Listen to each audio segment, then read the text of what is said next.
Hey guys, what's up? Welcome back to my channel. I'm sick. Let's talk about episodes 6 and 7 of Bachelor in Paradise. Before we get started, be sure to subscribe because I put out videos every single week and it helps me a whole bunch now. Let's get to the action. So, got a bunch of notes. Let's dive right in. First things first, Demi seeing her girlfriend was like seeing a bunny discover the last flower during winter. Like, it was so heartwarming and she was so happy and it was precious. And I feel like all the other people on the island or the beach must be like freaking out because she was not part of the franchise. And they're like, I thought we were special. How dare you let her on? Also, I am on acetaminophen right now, so I might be a little loopy. So who knows what's going to happen in this recap. So just a mesh of episode 6 and 7 thoughts. John Paul says he's in love with Tayshia all of a sudden. Like, I know homeboy likes her, but he's in love with her. Okay, that's why he went on a date with 2 other girls and, like, swam naked with them. But, like, all right. They also all got invited to Crystal and Christopher's, aka Goose's, wedding. And I can't help but thinking, like, wouldn't that make you mad? Like, wouldn't you be nervous that they're going to cause drama and just totally distract from your day? And what if you hate everyone who's on the beach? Like, you don't know who's going to be on that season. What if you despise literally everyone who's there? And I think I understand why, though, because, like, Paradise is probably paying for it, you know, and maybe they had a separate wedding with just their homies. I don't know. I'm just saying, like, that's kind of a bold move. Then we have this Taj girl who shows up, Tajwan. I don't remember her at all, but, like, she is kind of causing a lot of drama. Like, Haley and John Paul come back from their date, and she's like, oh, what did you guys do? And they're like, oh, we rode horses. And she's like, oh, lame. Then she calls Haley a pigeon and also says that she wants to spit in her wine, but then is like, JK, dude, you can't JK spitting in someone's food. That's like being like, oh my gosh, I want to poison her with arsenic, but, like, not a lethal dose. Just girly things. Like, no, that doesn't work that way. And then she was crying because John Paul went on another date and just confused because they went on one date and he ate the date food, and I feel like she kind of thought he was psycho, but now she's crying because she's psycho. But, you know, she freaks out and is getting heat stroke, but then still wants guacamole, so that makes sense. And speaking of John Paul Joe eating the date food, yeah, they go on a date and he eats the food even though the food literally looks like an alien intestine, does not look edible, and he eats it, which honestly I'm surprised that it took this long for someone to try the date food. Like, I know it's a big no-no, a big no rule, but I'm surprised no one ever got curious. So now we know that it makes your stomach bubble, so a true hero, John Paul Jones.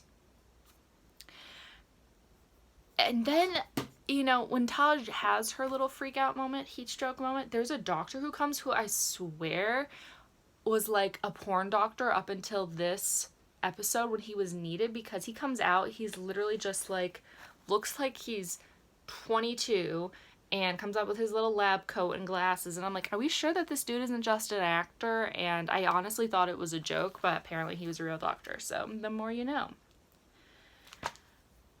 Now, why don't we talk about Kaylin and Dean? So she's wondering if he's ready to settle down, even though he lives in a van. And he says, I'm not ready to settle down. And she asks, I wonder if he's ready to settle down. He just told you he's not ready to settle down, and yet you're like, I don't know if he's ready. Like, no, honey, he's not ready. He's never gonna be ready.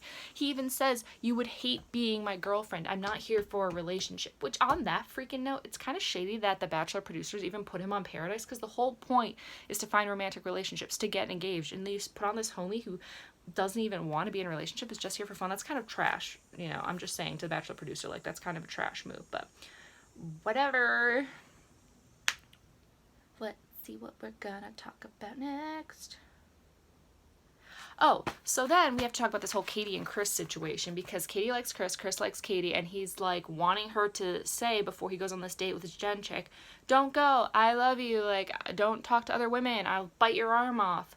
And Katie's just like, no, like, I want you to get clarity, totes go. And then she's crying that she didn't say it. Like, Look, I understand that people are preserving themselves or whatever and like trying to guard themselves from past relationships or like protect their feelings. But if you don't want to go on the date, just be like, you're literally an adult, okay? You're not in high school. You're in your 20s. Just be like, yo, I don't want you to go on that date, but if you're gonna chill, but like personally, I don't want you to because I like you.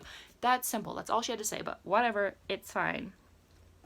And back from episode 6, I know this is like a mix because I just watched a bunch of YouTube recaps because I'm sick, but Nicole does a song for Clay, and like, no shade, her voice actually is really good, but those lyrics, honey, like, it was so cringy. And then it becomes like a lap dance, I guess, like kind of like a Coyote Ugly lap dance, Magic Mike moment, and I don't even know what was going on, but like, it was a blessing for TV. And then just Demi and Derek's breakup. I just watched this like 6-minute clip and I'm like, oh my gosh, there is more respect and maturity and love in this breakup than in most of these couples' relationships. Like they just talked it out so well and they were both so respectful and like, ugh, how amazing. Oh, and then Demi basically tells everyone, hi, this is Christian. We're gonna stay in paradise even though we met outside paradise and she's not even on this show, she doesn't even go here, but we're gonna stay. And everyone's like, okay. But why would they stay in paradise? Like, isn't that kind of trash move to Derek to like flaunt your love now in front of him? And you already like are a couple, so why stay? I mean, I guess to test your relationship or whatever, but it just seems like a clear ratings, what is it called where they want to get ratings? A ratings ploy? Yeah, that thing. I think it's that. I don't know, my dudes. So that's that. Those are my recaps. I know that this was a very drug-fueled, crazy recap. Like, I couldn't even put the ring light on because I'm just so drugged up and, like, just the light would kill me, you know, being sick. Like, you know, when you're sick and light hurts. Yeah, I'm not playing that game. But I wanted to at least get this up for you guys because I know I didn't do 6, and this is 7, and I will get up episode 8 tomorrow. So be sure to subscribe because I put out new videos every single week, and it helps me a whole bunch.